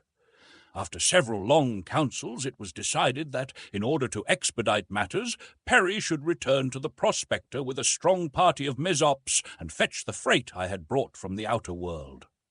Jay and his warriors were much impressed by our firearms and were also anxious to build boats with sails. As we had arms at the Prospector and also books on boat building, we thought that it might prove an excellent idea to start these naturally maritime people upon the construction of a well-built navy of staunch sailing vessels. I was sure that with definite plans to go by, Perry could oversee the construction of an adequate flotilla. I warned him, however, not to be too ambitious, and to forget about dreadnoughts and armored cruisers for a while, and build instead a few small sailing boats that could be manned by 4 or 5 men. I was to proceed to Sari, and while prosecuting my search for Dian, attempt at the same time the rehabilitation of the Federation. Perry was going as far as possible by water, with the chances that the entire trip might be made in that manner, which proved to be the fact. With a couple of Mesops as companions, I started for Sari. In order to avoid crossing the principal range of the Mountains of the Clouds, we took a route that passed a little way south of Phutra. We had eaten 4 times and slept once, and were, as my companions told me, not far from the great Mahar city, when we were suddenly confronted by a considerable band of Sagoths. They did not attack us, owing to the peace which exists between the Mahars and the Mesops, but I could see that they looked upon me with considerable suspicion. My friends told them that I was a stranger from a remote country, and as we had previously planned against such contingency, I pretended ignorance of the language which the human beings of Pellucidar employ in conversing with the gorilla-like soldiery of the Mahars. I noticed, and not without misgivings, that the leader of the Sagoths eyed me with an expression that betokened partial recognition. I was sure that he had seen me before, during the period of my incarceration in Phutra, and that he was trying to recall my identity. It worried me not a little. I was extremely thankful when we bade them adieu and continued upon our journey. Several times during the next few marches, I became acutely conscious of the sensation of being watched by unseen eyes, but I did not speak of my suspicions to my companions. Later I had reason to regret my reticence, for, well, this is how it happened. We had killed an antelope, and after eating our fill, I had lain down to sleep. The Pellucidarians, who seem seldom if ever to require sleep, joined me in this instance, for we had had a very trying march along the northern foothills of the Mountains of the Clouds, and now, with their bellies filled with meat, they seemed ready for slumber. When I awoke, it was with a start to find a couple of huge Sagoths astride me. They pinioned my arms and legs, and later chained my wrists behind my back. Then they let me up. I saw my companions. The brave fellows lay dead where they had slept, javelined to death without a chance at self-defense. I was furious. I threatened the Sagoth leader with all sorts of dire reprisals, but when he heard me speak the hybrid language that is the medium of communication between his kind and the human race of the inner world, he only grinned, as much as to say, "I thought so." They had not taken my revolvers or ammunition away from me because they did not know what they were, but my heavy rifle I had lost. They simply left it where it had lain beside me. So low in the scale of intelligence are they that they had not sufficient interest in this strange object even to fetch it along with them. I knew from the direction of our march that they were taking me to Phutra. Once there, I did not need much of an imagination to picture what my fate would be. It was the arena and a wild thag or fierce tarag for me, unless the Mahars elected to take me to the pits. In that case, my end would be no more certain, though infinitely more horrible and painful, for in the pits I should be subjected to cruel vivisection. From what I had once seen of their methods in the pits of Phutra, I knew them to be the opposite of merciful, whereas in the arena I should be quickly dispatched by some savage beast. Arrived at the underground city, I was taken immediately before a slimy Mahar. When the creature had received the report of the Sagoth, its cold eyes glistened with malice and hatred as they were turned balefully upon me. I knew then that my identity had been guessed. With a show of excitement that I had never before seen evinced by a member of the dominant race of Pellucidar, the Mahar hustled me away, heavily guarded, through the main avenue of the city to one of the principal buildings. Here we were ushered into a great hall where presently many Mahars gathered. In utter silence they conversed, for they have no oral speech since they are without auditory nerves. Their method of communication Perry has likened to the projection of a sixth sense into a fourth dimension, where it becomes cognizable to the sixth sense of their audience. Be that as it may, however, it was evident that I was the subject of discussion, and from the hateful looks bestowed upon me, not a particularly pleasant subject. How long I waited for their decision I do not know, but it must have been a very long time. Finally, one of the Sagoths addressed me. He was acting as interpreter for his masters. "The Mahars will spare your life," he said, "and release you on one condition." "And what is that condition?" I asked, though I could guess its terms. "That you return to them that which you stole from the pits of Phutra when you killed the 4 Mahars and escaped," he replied. I had thought that that would be it. The great secret upon which depended the continuance of the Mahar race was safely hid where only Diane and I knew. I ventured to imagine that they would have given me much more than my liberty to have it safely in their keeping again. But after that, what? Would they keep their promises? I doubted it. With the secret of artificial propagation once more in their hands, their numbers would soon be made so to overrun the world of Pellucidar that there could be no hope for the eventual supremacy of the human race, the cause for which I so devoutly hoped, for which I had consecrated my life, and for which I was not willing to give my life. Yes! In that moment, as I stood before the heartless tribunal, I felt that my life would be a very little thing to give, could it save to the human race of Pellucidar the chance to come into its own by ensuring the eventual extinction of the hated powerful Mahars. "Come!" exclaimed the Sagoths. "The mighty Mahars await your reply." "You may say to them," I answered, "that I shall not tell them where the great secret is hid." When this had been translated to them, there was a great beating of reptilian wings, gaping of sharp-fanged jaws, and hideous hissing.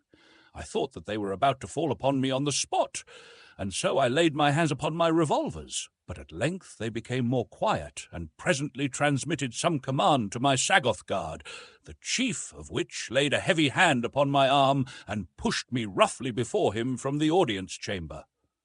They took me to the pits, where I lay carefully guarded. I was sure that I was to be taken to the vivisection laboratory, and it required all my courage to fortify myself against the terrors of so fearful a death. In Pellucidar, where there is no time, death agonies may endure for eternities. Accordingly, I had to steel myself against an endless doom, which now stared me in the face. Chapter 5. Surprises! But at last the allotted moment arrived, the moment for which I had been trying to prepare myself, for how long I could not even guess. A great Sagoth came and spoke some words of command to those who watched over me.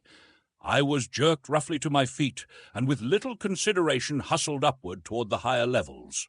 Out into the broad avenue they conducted me, where, amid huge throngs of Mahars, Sagoths, and heavily guarded slaves, I was led, or rather pushed and shoved roughly, along in the same direction that the mob moved.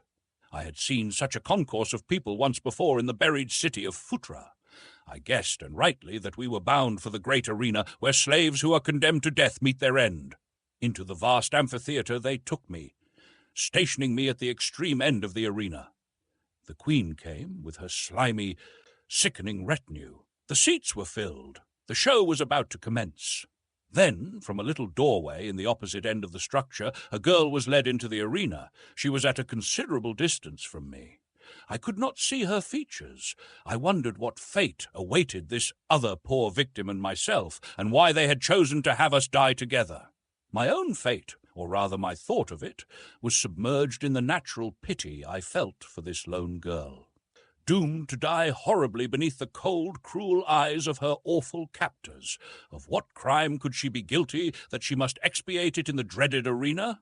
As I stood thus thinking, another door, this time at one of the long sides of the arena, was thrown open, and into the theatre of death slunk a mighty tarag, the huge cave tiger of the Stone Age. At my sides were my revolvers. My captors had not taken them from me because they did not yet realize their nature. Doubtless they thought them some strange manner of war club, and as those who are condemned to the arena are permitted weapons of defense, they let me keep them. The girl they had armed with a javelin. A brass pin would have been almost as effective against the ferocious monster they had loosed upon her. The tarag stood for a moment looking about him, first up at the vast audience and then about the arena. He did not seem to see me at all, but his eyes fell presently upon the girl. A hideous roar broke from his titanic lungs, a roar which ended in a long-drawn scream that is more human than the death cry of a tortured woman. More human, but more awesome. I could scarce restrain a shudder. Slowly the beast turned and moved toward the girl. Then it was that I came to myself and to a realization of my duty. Quickly and as noiselessly as possible, I ran down the arena in pursuit of the grim creature. As I ran, I drew one of my pitifully futile weapons. Could I but have had my lost express gun in my hands at that moment, a single well-placed shot would have crumbled even this great monster. The best I could hope to accomplish was to divert the thing from the girl to myself, and then to place as many bullets as possible in it before it reached and mauled me into insensibility and death. There is a certain unwritten law of the arena that vouchsafes freedom and immunity to the victor, be he beast or human being, both of whom, by the way, are all the same to the Mahar. That is, they were accustomed to look upon man as a lower animal before Perry and I broke through the Pellucidarian crust, but I imagine that they were beginning to alter their views a trifle and to realize that in the Jilak, their word for human being, they had a highly organized, reasoning being to contend with. Be that as it may, the chances were that the tarag alone would profit by the law of the arena. A few more of his long strides, a prodigious leap, and he would be upon the girl. I raised a revolver and fired. The bullet struck him in the left hind leg. It couldn't damage him much, but the report of the shot brought him around, facing me. I think the snarling visage of a huge, enraged, saber-toothed tiger is one of the most terrible sights in the world, especially if he be snarling at you and there be nothing between the two of you but bare sand.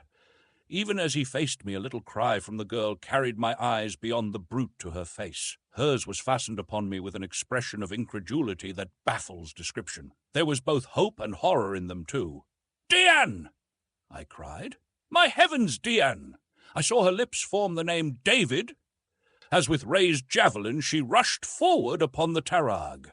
She was a tigress then, a primitive savage female defending her loved one. Before she could reach the beast with her puny weapon, I fired again at the point where the tarag's neck met his left shoulder. If I could get a bullet through there, it might reach his heart. The bullet didn't reach his heart, but it stopped him for an instant. It was then that a strange thing happened.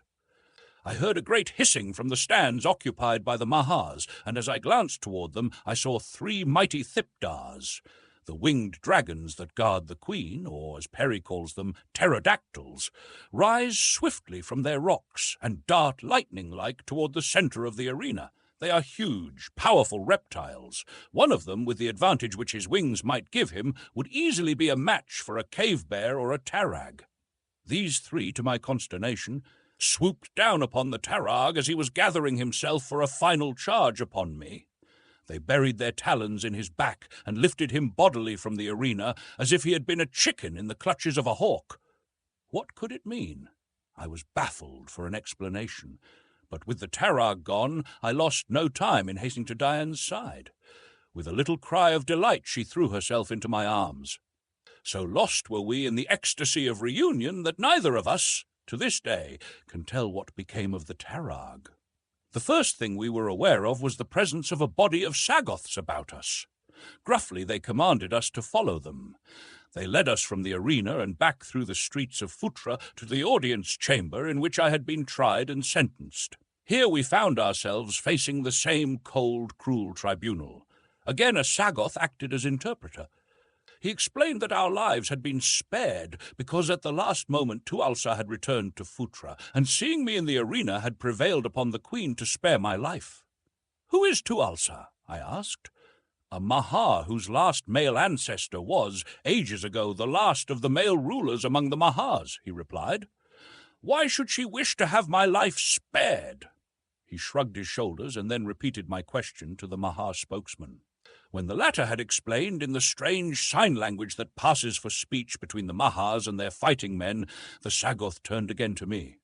"For a long time you had Tualsa in your power," he explained. "You might easily have killed her or abandoned her in a strange world, but you did neither. You did not harm her, and you brought her back with you to Pellucidar and set her free to return to Phutra. This is your reward." Now I understood. The Mahar who had been my involuntary companion upon my return to the outer world was Tualsa.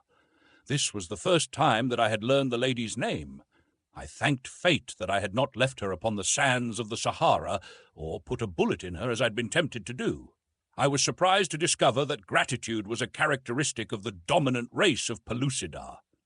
I could never think of them as aught but cold-blooded, brainless reptiles, though Perry had devoted much time in explaining to me that owing to a strange freak of evolution among all the genera of the inner world, this species of the reptilia had advanced to a position quite analogous to that which man holds upon the outer crust.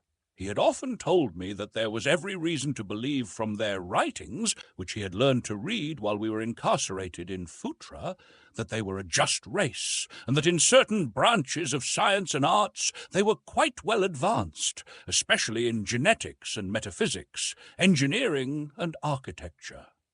While it had always been difficult for me to look upon these things as other than slimy, winged crocodiles, which, by the way, they do not at all resemble, I was now forced to a realization of the fact that I was in the hands of enlightened creatures, for justice and gratitude are certain hallmarks of rationality and culture.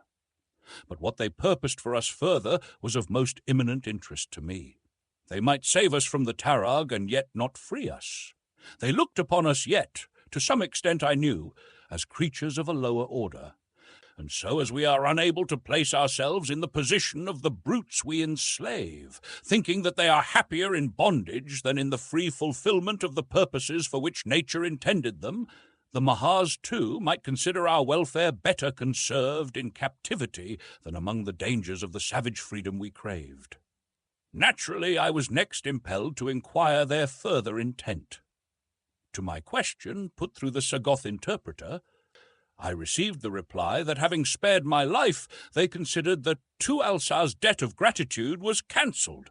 They still had against me, however, the crime of which I had been guilty, the unforgivable crime of stealing the great secret. Therefore, intended holding Dian and me prisoners until the manuscript was returned to them. They would, they said, send an escort of Sagoths with me to fetch the precious document from its hiding place, keeping Dian at Phutra as a hostage and releasing us both the moment that the document was safely restored to their queen. There was no doubt but that they had the upper hand. However, there was so much more at stake than the liberty or even the lives of Dian and myself that I did not deem it expedient to accept their offer without giving the matter careful thought. Without the great secret, this maleless race must eventually become extinct. For ages they had fertilized their eggs by an artificial process, the secret of which lay hidden in the little cave of a far-off valley where Dian and I had spent our honeymoon. I was none too sure that I could find the valley again, nor that I cared to. So long as the powerful reptilian race of Pellucidar continued to propagate, just so long would the position of man within the inner world be jeopardized. There could not be two dominant races.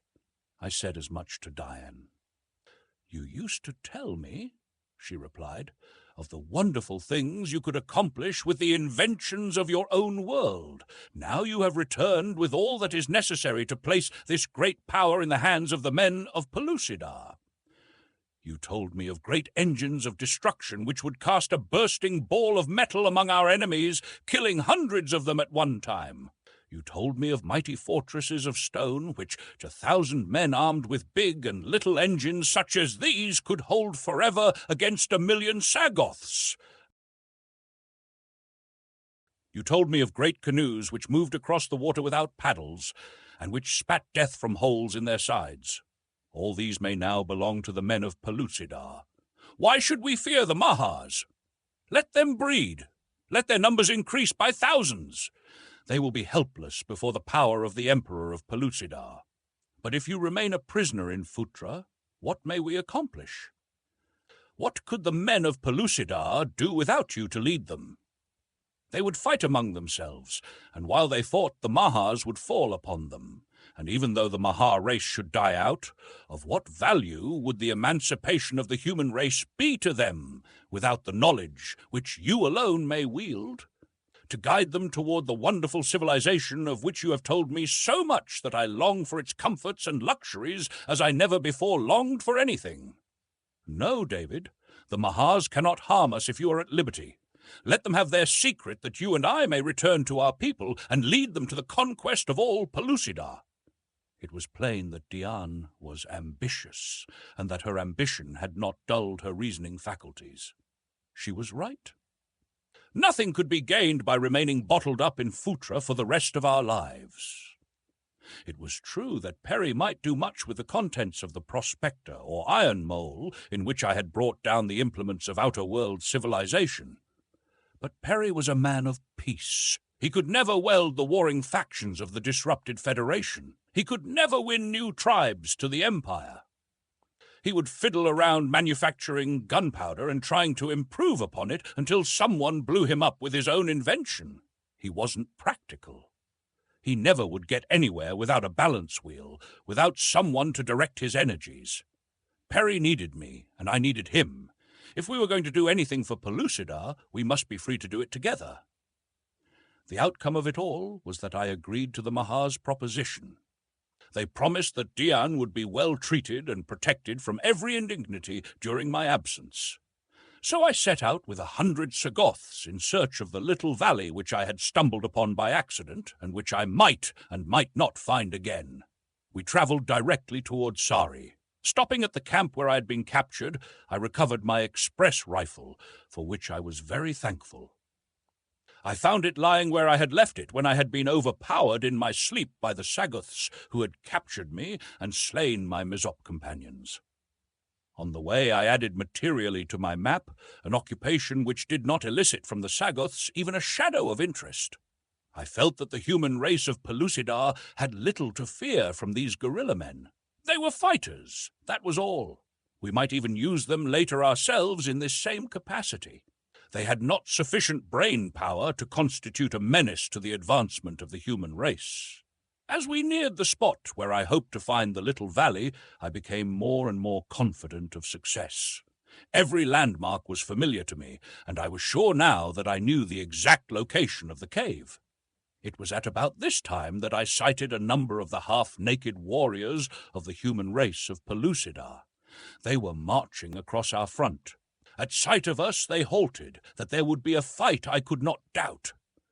These Sagoths would never permit an opportunity for the capture of slaves for their Mahar masters to escape them. I saw that the men were armed with bows and arrows, long lances and swords, so I guessed that they must have been members of the Federation, for only my people had been thus equipped. Before Perry and I came, the men of Pellucidar had only the crudest weapons wherewith to slay one another. The Sagoths, too, were evidently expecting battle.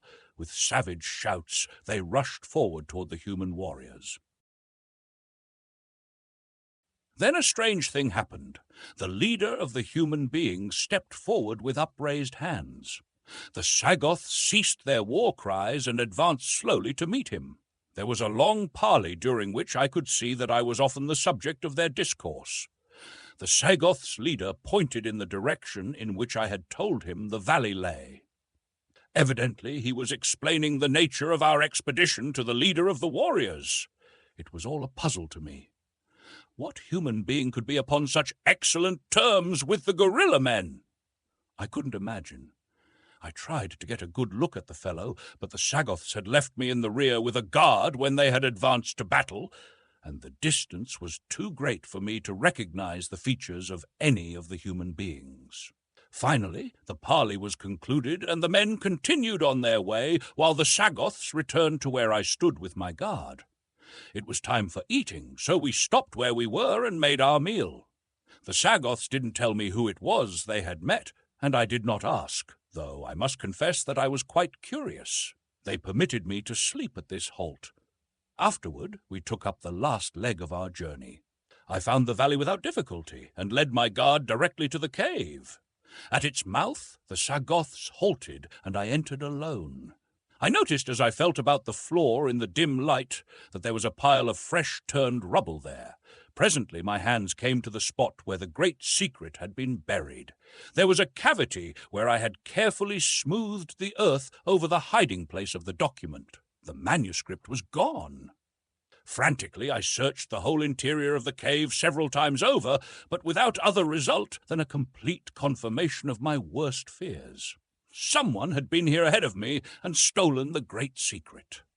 The one thing within Pellucidar which might free Dian and me was gone, nor was it likely that I should ever learn its whereabouts. If a Maha had found it, which was quite improbable, the chances were that the dominant race would never divulge the fact that they had recovered the precious document. If a caveman had happened upon it, he would have no conception of its meaning or value, and as a consequence it would be lost or destroyed in short order. With bowed head and broken hopes, I came out of the cave and told the Sagoth chieftain what I had discovered. It didn't mean much to the fellow, who doubtless had but little better idea of the contents of the document I had been sent to fetch to his masters than would the caveman who in all probability had discovered it. The Sagoth knew only that I had failed in my mission, so he took advantage of the fact to make the return journey to Phutra as disagreeable as possible. I did not rebel, though I had with me the means to destroy them all. I did not dare rebel because of the consequences to Dian. I intended demanding her release on the grounds that she was in no way guilty of the theft, and that my failure to recover the document had not lessened the value of the good faith I had had in offering to do so. The Mahas might keep me in slavery if they chose, but Dian should be returned safely to her people. I was full of my scheme when we entered Phutra, and I was conducted directly to the great audience chamber. The Mahas listened to the report of the Sagoth chieftain, and so difficult is it to judge their emotions from their almost expressionless countenance that I was at a loss to know how terrible might be their wrath as they learned that their great secret, upon which rested the fate of their race, might now be irretrievably lost.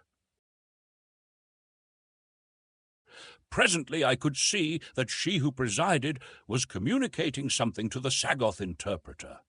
Doubtless something to be transmitted to me which might give me a forewarning of the fate which lay in store for me. One thing I had decided definitely. If they would not free Dian, I should turn loose upon Phutra with my little arsenal. Alone I might even win to freedom, and if I could learn where Dian was imprisoned, it would be worth the attempt to free her. My thoughts were interrupted by the interpreter. "The mighty Mahas," he said, "are unable to reconcile your statement that the document is lost with your action in sending it to them by a special messenger. They wish to know if you have so soon forgotten the truth, or if you are merely ignoring it." "I sent them no document," I cried. "Ask them what they mean." "They say," he went on after conversing with the Maha for a moment, "that just before your return to Phutra, Huja the Sly One came, bringing the great secret with him. He said that you had sent him ahead with it, asking him to deliver it, and return to Sari where you would await him, bringing the girl with him." "Dian?" I gasped. "The Mahas have given over Dian into the keeping of Huja." "Surely," he replied. "What of it? She is only a Jilak, as you or I would say. She is only a cow."